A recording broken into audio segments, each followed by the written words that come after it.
Alright guys, nandito kami sa Rio ulit. Pero kumakain kami ni Nika dito sa Uncle Julio's dito sa labas.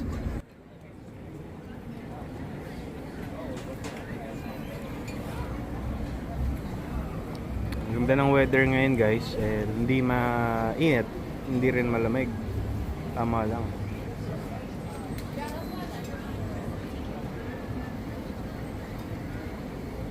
At ito ang merienda namin, tacos, may beans.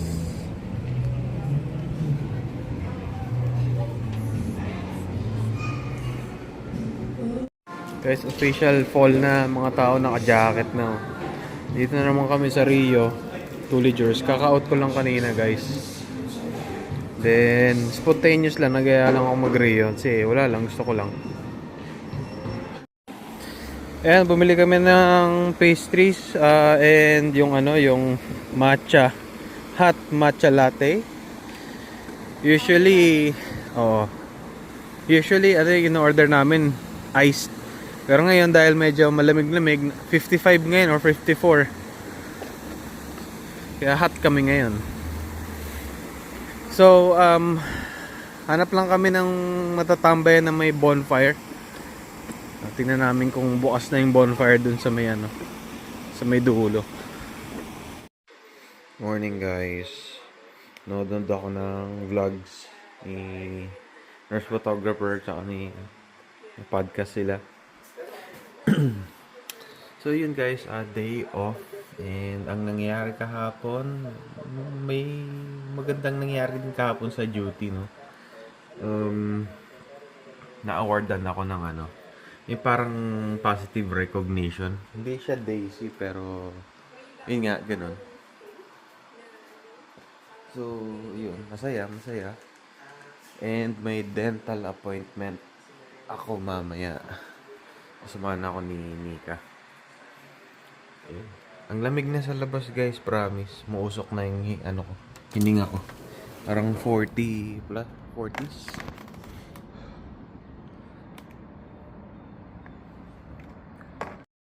Ay, getting ready na ako guys.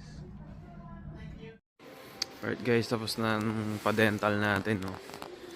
So, it served justice sa binabayad nating insurance. Kailangan gamitin din.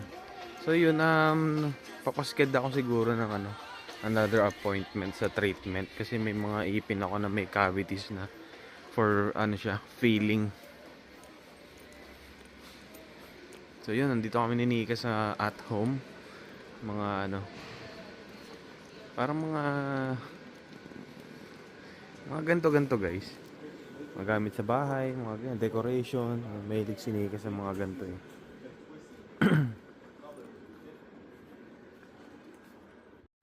Uy, wow, ganda ng shoes. Bago yan Yabang mo talaga. Bigay mo yan Ay, bigay ko ba? birthday gift. Ay, happy Late birthday. gift. Okay. Alright, nagde-decorate na ng dito, mga Halloween. Kasi malapit na. What's up guys? So, last day ko ngayon ng off. Nakatapos ko lang mag-home workout. So, kailangan ng magbagong buhay kasi sasabihin na naman ng primary care ko na, wala nagbago. Tumataas na naman cholesterol mo, hindi ka nag-exert ng effort para pagandahin yung numbers mo. Ang hirap guys, ang hirap. So right now, ako lang mag-isa sa bahay, no. May pasok si Nika and ako ang papasok bukas, siya ang off bukas. And then yung kapatid ko pumasok na sa work sa Silver Spring. Medyo mas malayo yung drive niya, almost an hour or 40 minutes. Ganyan. 40 minutes to an hour, ganun yung tina-travel niya. Pero nag-aabang-abang siya ng opening kung saan kami nagwo-work, yung outpatient area nila doon na physical therapy. Ayun.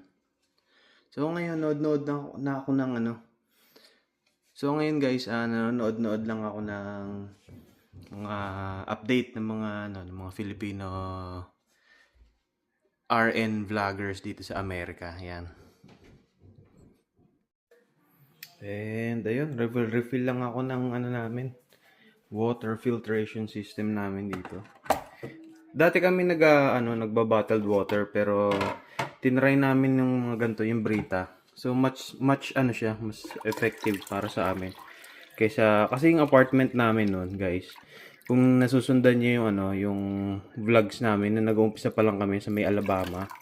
So, yung apartment namin noon, second floor, bigat-bigat nagbubuhat kami ng bigas, tsaka mga bottled water. So, in-advise kami ng auntie ko na nung nasa Alabama pa kami, in-advise kami ng auntie ko dito sa Maryland na mag-Brita na lang kayo, mag-filtration na lang kayo, okay naman eh. So, since then, ilang taon na kaming ganyan, okay naman. And then, pinalitan na rin namin yung yung rice cooker. Alam nyo guys, medyo mahal yung mga ganito, yung parang mga Japanese type na rice cooker. Pero ang ganda niya magluto, promise.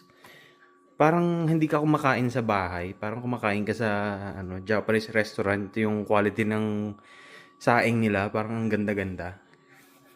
Promise. I-try nyo kapag nakalawag-lawag kayo. Try nyo yung gantong klaseng rice cooker. Sarap. Sarap ng saing. Tapos dati basket type yung namin, yung air fryer namin. Ngayon ganito na, medyo parang oven type na. Ang hindi lang namin nagustuhan dito yung drippings, medyo hindi okay yung pag-catch ng drippings, mga oil drippings. I mean may ganito naman yung parang pangsalo niya pero ang tagal mawala ng stain. Kaya hirap na hirap si Nikang kuskusin yung mga dumikit na dito. Pero all in all okay naman to kasi pwede kayo mag-bake dito ng mga medyo small na mga na mga pastries, mga ganyan. Pwede kayo magpandesal kung marunong kayo magmasa, mag-bread making. So, ayun. So, maliliit na pizza siguro pwede dyan. Tsaka, ito yung mga mode, oh. Yan. Pwede na rin kayo mag-toast dyan ng mga bread or bagels, mga ganyan. And of course, di mawawala, meron pa rin kami ng mga bread toaster. Para sa mabilisan lang. Ito pala yung medyo magulo namin mga galit na naman si Nika kapag pinakita ko sa vlog to. Pero para makita nyo, ito yung laundry area namin dito. So may washing machine and dryer dito, kasama na yan. So yung tenant namin sa taas, meron silang sarili, hindi na sila bumababa dito, hindi na kami nagkikita. Tapos gusto ko lang ito guys, dehumidifier. Importante to kapag kunwari yung apartment nyo carpeted. Maganda yan guys para masipsip niya yung mga moisture na kumakapit sa carpet kasi dati nung carpeted kami nun parang ang ew ng pakiramdam lang kapag walang dehumidifier, parang kung ano man mga parang moisture dyan hindi nakukuha. So kaya kami naglagay nitong dehumidifier. Kung kunyari ako, nagtennis ako, tapos yung mga cup ko, basa. Natutuyo yan guys, nasisip-sip yan ng mga dehumidifier. So, okay to guys kapag pag carpeted kayo, carpeted yung yung apartment nyo, maglagay lang ng isa, dalawa, para mamatay yung moisture. Kasi nag-harbor ng bacteria and viruses. So, importante guys. Tapos yun guys, pala kami, red rice. Mas okay siya. Mas okay. May fiber and may protein. Mas less yata daw yung carbs. So, nasanay na rin naman kami. And then, yun, habang naantay ko yung sinasaing ko, nod-nod lang ng mga bali-balita dyan sa Pinas. Grabe guys, yung nangyayari, no? Yung sa mga no? Pangungurakot, no? Sa alam nyo na yun. Yung mga DPWH na grabe.